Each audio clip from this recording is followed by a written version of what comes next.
एक बार आसनसोल के लोगों से और वेस्ट बंगाल के लोगों से अपनी अपील करने के लिए भेजा है। जैसा आपने अभी हमारे जिला अध्यक्ष, जिला प्रेसिडेंट बापा चटर्जी जी ने आपको बताया मेरा सारा प्रोग्राम, और मेरे बड़े भाई पोद्दार साहब कुल्टी के विधायक जी सोहेब यहाँ उपस्थित हैं।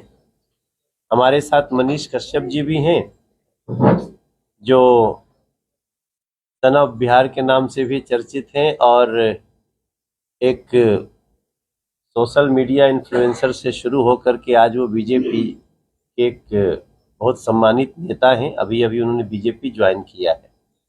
और हमारे साथ नीलकांत बख्शी जी भी हैं, जो दिल्ली के सोशल मीडिया और आईटी के और मीडिया रिलेशंस का काम करते हैं।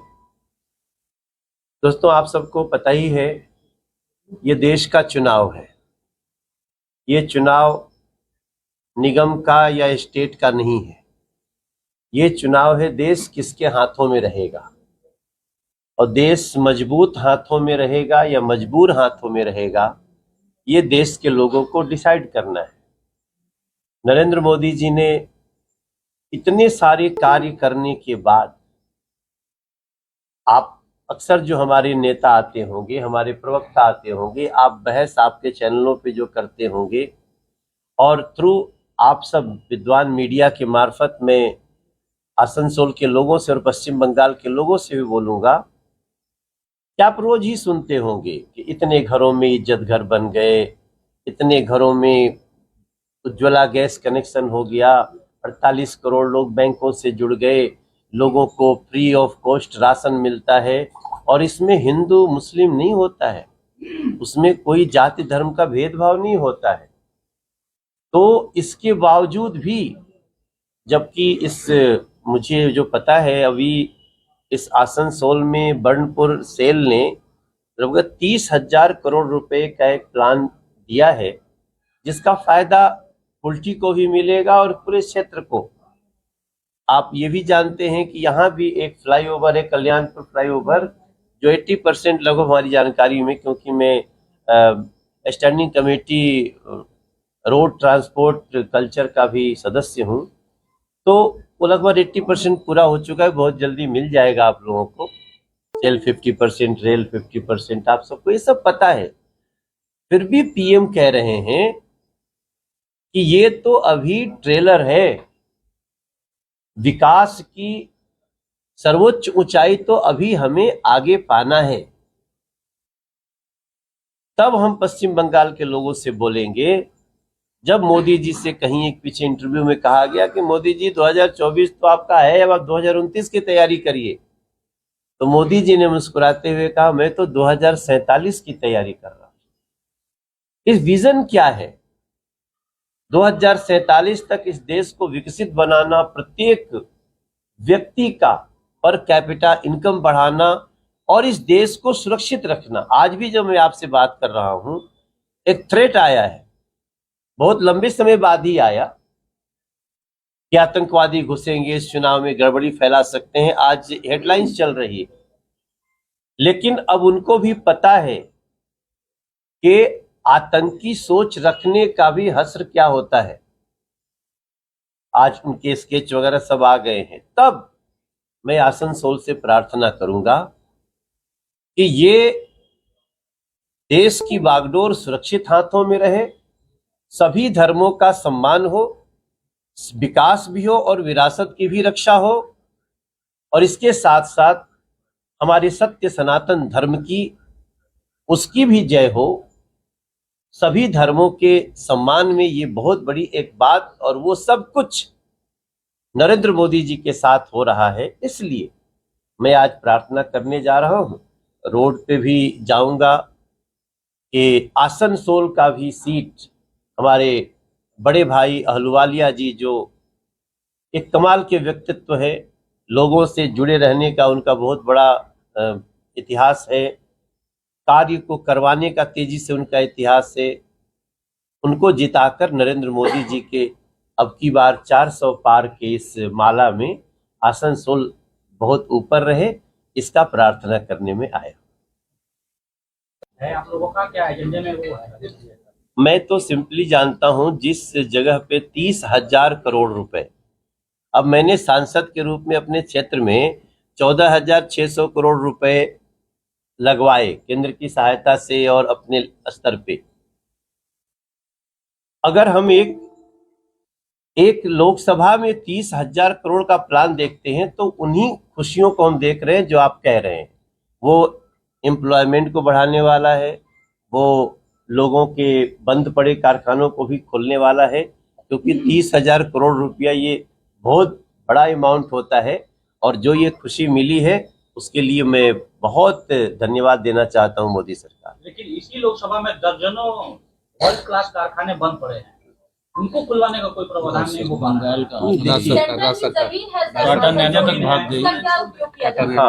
हमारे कुल्टी विधायक जी कुछ कहना चाहते हैं।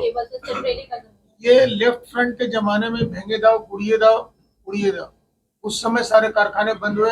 किंडन ग्लास फैक्ट्री हो, रेली का कारखाना हो, गवर्नमेंट सेक्टर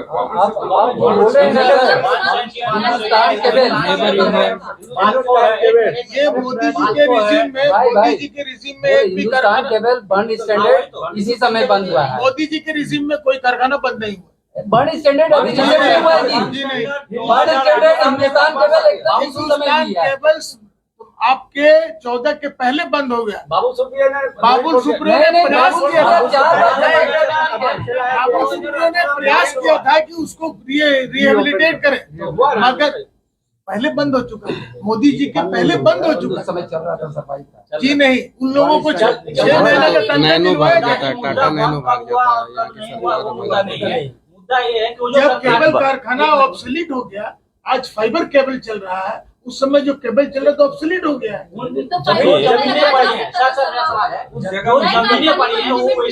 आपकी गवर्नमेंट बंगाल की क्या स्थिति है, आप उसको पहले जानकारी ले। क्या यहाँ कारखाना लगाने की वस्तुस्थिति है? ये पूरी राज्य की सरकार है, ये अपोजिशन को बोल रहे हैं। टाटा मोटर्स जो कारखाना लगाने आई थी। एक मिनट पदर साहब, देखिए ये जब आप ही बोल रहे हैं ना तो हम अपोजिशन को बोल रहे हैं, हम आपसे नहीं बोल रहे हैं। दूसरी बात देखिए, अभी जिस विश्वास से भाई साहब बोल रहे हैं, अभी हम इस पे ना कल एक आपने ट्विटर पे मैं डेटा डालूंगा और 30,000 करोड़ का प्लान इन सारी समस्याओं का निदान है। मैं आपसे विनम्रता से ये कहना चाहता हूं कि 30,000 करोड़ का प्लान इन सारी समस्याओं का निदान है जो भी नरेंद्र मोदी जी ने स्टेप उठाया है। दूसरी बात, हम विपरीत परिस्थिति में भी कार्य कर रहे हैं। हम वेस्ट बंगाल में काम करना टीएमसी की सरकार में किसको नहीं पता है कि कितना मुश्किल है, फिर भी नरेंद्र मोदी जी रिजिड हैं और वो 30,000 करोड़ के इस प्लान में मुझे लगता है आपकी जितनी चीजें आएंगी, जब मैं दूसरी बार आपसे वोट मांगने इस वेस्ट बंगाल से आऊंगा तो निश्चित रूप से इन चीजों पे बहुत बड़ी सफलता मिल चुकी है।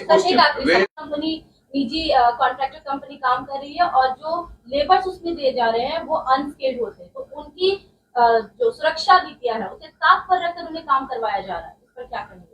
देखिए, हम कॉन्ट्रैक्ट लेबर को बहुत तेजी से स्किल्ड कर रहे हैं, हमारा इस पे बहुत जोर है। इसमें थोड़ा सा मुझे लगता है ना कि हर सोसाइटी के हर सेक्टर को थोड़ा सा इसमें इन्वॉल्व होना चाहिए कि स्किल्ड होने का फायदा बहुत है। और कॉन्ट्रैक्ट लेबर स्किल्ड अनस्किल्ड इस समय दोनों है। मेरा मानना है कि जब से स्किल्ड डेवलपमेंट मिनिस्ट्री बनी है, हम उसमें बहुत तेजी से आगे बढ़ रहे हैं और इसको जल्दी से हम, ये बहुत टेढ़ा काम था लेकिन अब इसकी चर्चा हो रही है और हम ज्यादा से ज्यादा लोगों को, अब जैसे एक डेटा आपको बताएं कि हम 25 लाख करोड़ के आसपास इंफ्रास्ट्रक्चर पे खर्चा कर रहे हैं देश में, जिसका 8 लाख करोड़ सिर्फ लेबर पे जा रहा है। ये कितनी बड़ी ये नंबर है जिसके कारण हमारे देश के लोग जो दुबई जाते थे, विदेशों में जाते थे, अब वो देश के अंदर काम कर रहे हैं। लेकिन आपने ठीक कहा कि हमें इस पे और भी सफलता की आवश्यकता है, तभी तो मोदी जी ने कहा अभी तो ट्रेलर है, अभी हमें बहुत कुछ करना है जो आने वाले 5-10 साल में हम उसको अचीव करेंगे। राज्य के स्टेप क्यों नहीं लिया जाता है? राज्य के सत्ताधारी पार्टी तृणमूल कांग्रेस बार बार ये मुद्दा उठा रहे कि मोदी जी ने बताया, प्रधानमंत्री जी ने बताया थे पहले कि 2 करोड़ नौकरी देगा, मगर अभी तक कोई नौकरी का ऐसा नहीं है। ये बार बार मुद्दा उठा रहे हैं, आपका क्या? 2 करोड़ नौकरी और 2 करोड़ रोजगार। 2 करोड़ नौकरी तो आप अगर डेटा में जाइए तो मुझे लगता है वो 2 करोड़ ही नहीं है, वो लगभग इस देश के 8 करोड़ लोगों को नया रोजगार सृजित हुआ है।